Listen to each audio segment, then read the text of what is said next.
And let's bring in now political commentator Stephen Olikara. He is the founder of Future Caucus. It's a nonpartisan organization of young elected leaders in the U.S., and he joins us there from Washington. Stephen, you knew Charlie Kirk throughout these years from moderating and participating in multiple political debates together. What was your reaction to learning this news yesterday? Well, it was horrific. I know a number of people in Charlie's inner circle, and so I got the news pretty early on. And I immediately thought about the many spirited debates that we had over the years. And Charlie was doing what he loved doing, which was getting into the mix of debate on a college campus, and he was shot and killed for doing that. And I think this moment needs to call us to a better kind of politics in our country, where we embrace the idea of constructive disagreement. America is the most diverse country in human history, and it requires us to have these kind of debates. And I think one thing we had with Charlie in these debates over the years was a spirit of fun and joy. I mean, we came up in very different political movements and disagreed vehemently on a number of issues. But the idea of engaging in these conversations across the left and right was something that we both enjoyed doing very much.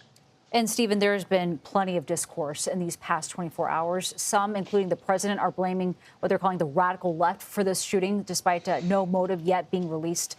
What does this reaction and the reaction overall tell us about the state of politics right now in this country? Well, right now, I think we are unfortunately creeping towards what I would call a cold civil war that is even getting hot at times. And there is what I call a division industrial complex that is making a lot of money on making us hate each other all the time. And I think for our country to succeed over time, all of us who are watching this program right now need to ask ourselves, how do we want to respond?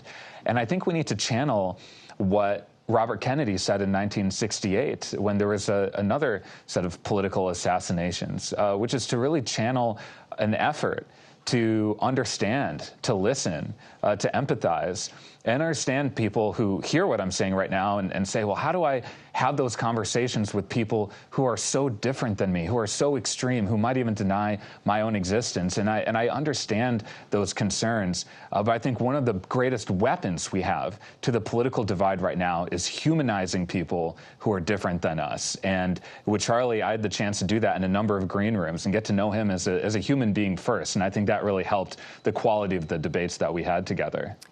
Then, Stephen, in your opinion, what needs to be done to keep this peace between people on both sides of the aisle? I know you mentioned there having these conversations with Charlie Kirk.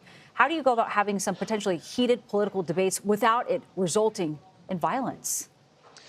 Well, I think first, just recognize that it's okay to disagree, and it's okay to passionately disagree. It's okay to have the kind of energy and conviction around your political views. But I grew up as a musician, and I like to use a musical analogy to describe the kind of bridge building and political discourse I believe in. And that's what you really see in the spirit of jazz music, because in jazz, it's all about listening. It's about being fully present in conversations. It's about inviting each other's full lived experiences to the conversation.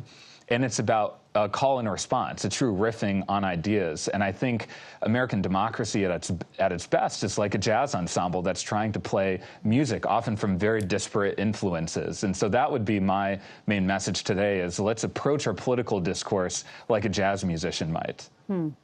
An apt metaphor. Stephen Olikara, thank you very much for joining us today.